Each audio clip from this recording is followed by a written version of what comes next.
Marisa, thank you for joining me today. Mary Center is a community pillar known for providing health services. But before we talk about mental health, what else does Mary Center do to support student wellness? You mean beyond mental health, so within our whole organization? Yeah, so we provide primary care.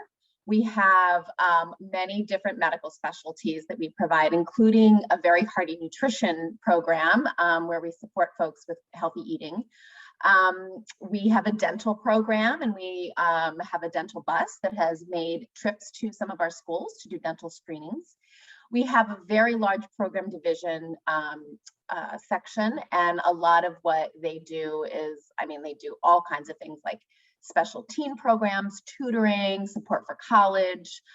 We support teen confidential services. We do HIV prevention, outreach, and education, support for women struggling with domestic violence, and lots of community support services for the mentally ill. And we serve everyone from early childhood all the way through. We serve senior wellness centers, so the whole lifespan.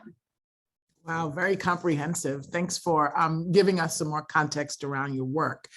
DC PCSB is focusing on student and educator wellness this month. And as you may know, recent data shows that female principals, principals of color, and principals of schools with high numbers of students of color are likely experiencing more stress, and there is more demand from DC students for mental health services. As director of school-based mental health at Mary Center and a CBO providing the mental health services that you spoke to all public students in the district, can you talk to us about how important this work is now, even more so than before the pandemic? Well, I think I might disagree in some ways. I think this work's always been important, and I think now we've all noticed it. I think the media has done us a favor by actually reporting on this more often, and the pandemic has made stress and mental health everyone's issue. And it should be, because we should all be caring for our mental health and wellness. So if you talk to people who've worked in schools, they'll tell you this stress has been around pre-pandemic. I think what's happened now is because we've reduced some of the stigma associated with mental health, because everyone's talking about it, students are now coming to ask for help more than they would have before. We're not waiting for them to suffer, to struggle, to have a behavior challenge, and then we have to kind of notice them and bring them in. They're coming to us now. And teachers are being more educated around knowing when students need the support, and we're outreaching them more. I think one of the challenges, and why I might feel like there's more demand, is we are losing a lot of our workforce. And that is because the stress is a parallel stressful process. When students are stressed, teachers are stressed. When mental health professionals are overloaded, they get stressed, and maybe some leave the field. So we really are facing a reckoning in the mental health community around how do we keep people in this work? How do we recognize that everyone's cortisol levels, everyone's brains are on edge, and we need to figure out how to we need to reimagine how we're going to deliver these services so that everyone is well. And that's a big task, but it's a lot. I think we're up for it. I want the mayor's budget to see that we're up for it a little more than it does.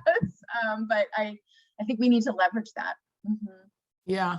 Well, my next question was going to be about us going back to normal, or a new sense of normal after over 2 years of being in a pandemic. But your response made me think maybe that's not the right question. I don't know if we are going into a sense of new normal, but really, what do you think is the most significant impact that the pandemic has had on mental health and wellness? And I heard you say in your last response, certainly the increased attention, but you spoke a little bit about what that means for the workforce. So I don't know which direction you want to take that question, but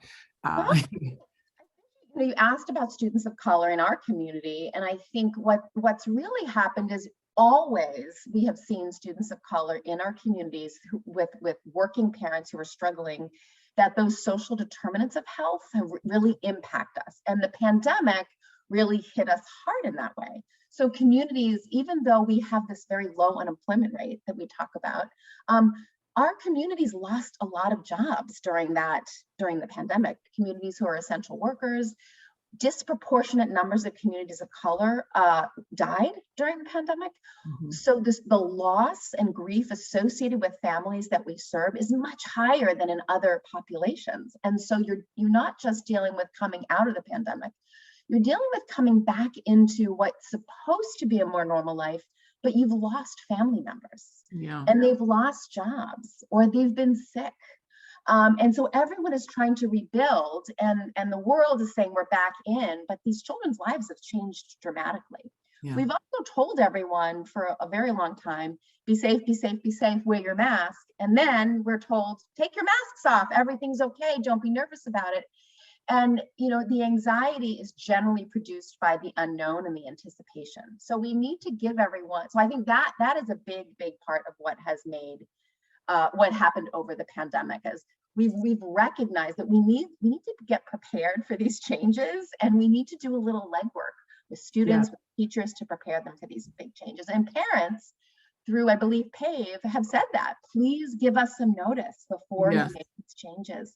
And they're right, and they're speaking their truth, and we see that in the work. I think really, truly though, the attention to mental health over the pandemic has been, what I've seen being in mental health for over 23 years, the largest, I think, attention or campaign that mental health has had.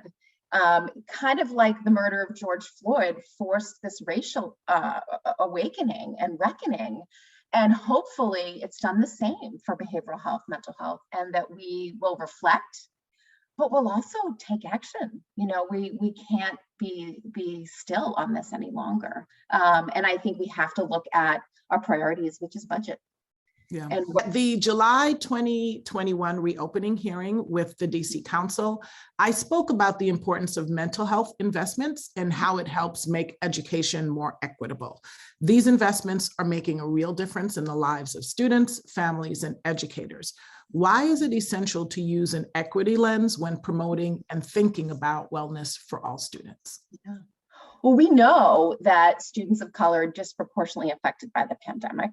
And we also know that students of color from many cultures have a lot of stigma around accessing mental health. And history tells us that most students of color who are at risk for mental health issues access their first mental health experience in a school, more so than students who are not of color. So what does that tell us? I think it tells us that stigma is still in families. Maybe they're not being recognized as having mental health issues. I think we see a lot in communities of color that shows up more in the criminal justice system. So they're not outreaching the prevention that maybe other families are. And so I think what we see is, if we don't load our schools with mental health professionals to support every level of behavioral acting out that we see, where that's what the equity is really about, is give them the providers in the schools where they can feel comfortable accessing that in a way that's destigmatizing. In fact, now students are sending their friends to treatment, creating, I had a wonderful meeting with our community engagement council at Mary Center, all folks who've utilized our services, and they said, you need to talk to parents about destigmatizing mental health. You need to bring people together and get parents who've used mental health to say, I've done it, it's okay, we can do this. And I think they're right. I think we need to do much more in that kind of prevention area to allow for that and to give students access. And that's equitable. I mean, that's where students find the care, is in schools. And sometimes it honestly takes years for students to do that, because they're watching us. They're watching mental health providers. How are they acting? Are they keeping my information private? Are they treating my friends okay? And we need to support mental health professionals of color to work in schools and to stay for the long haul. We need to make these positions that people want to be in, because it takes years to develop trust, and it should. Well, you spoke about having the mental health providers in the schools and the importance of that. What tips would you give to educators, students, and families for dealing with stress and anxiety, and how they can incorporate wellness practices in their daily lives, even outside of school? Oh, that's a really good question. And I always like to go back to the research on the body, and the body keeps the score. We all know that, right? We all know that from our Bessel van der Kolk, who's a wonderful researcher on this issue. What I hear from our staff in schools is the cortisol levels of people in schools is just raging. People just are on edge. And sometimes they're not cognitively aware that they're on edge, but their body's telling them that they are. And so something happens, like, for example, a bomb threat that happened in one of our schools yesterday. And two of our staff really reacted to that, left the building, and really had a hard time bringing down their anxiety around, is this real? Is this not real? Because listen, so many things happen, like it could be real. Now, we've had many false bomb threats, but you don't know that. And I think before the pandemic, we may have been able to access our resiliency resources and do our grounding exercises and focus on our body and breathe. But now it's much harder to do that.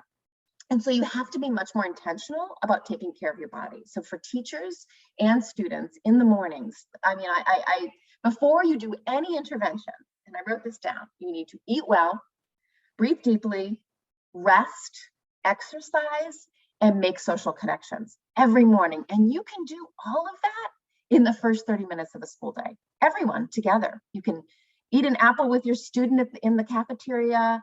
You can let them put their head down for 1 minute. You can do a 1 minute of deep breathing. You can have them turn to their peer and share, what they had for dinner last night. These really small things take you out of that routine that sometimes keeps your stress level really high. And I think we have to start there. That's not going to solve everything, but I do believe it's an environment that is more amenable to connection and healing. And then we'll go on to the interventions when we need it. Yeah. I really appreciate that. And I appreciate the simplicity of it as well. Thank you so much for talking about this really important subject. I appreciate it. Absolutely. Thank you so much for taking the time to talk with me, and also for all of the work that you do specifically and that Mary Center does in our community. Thank you. Thanks so much.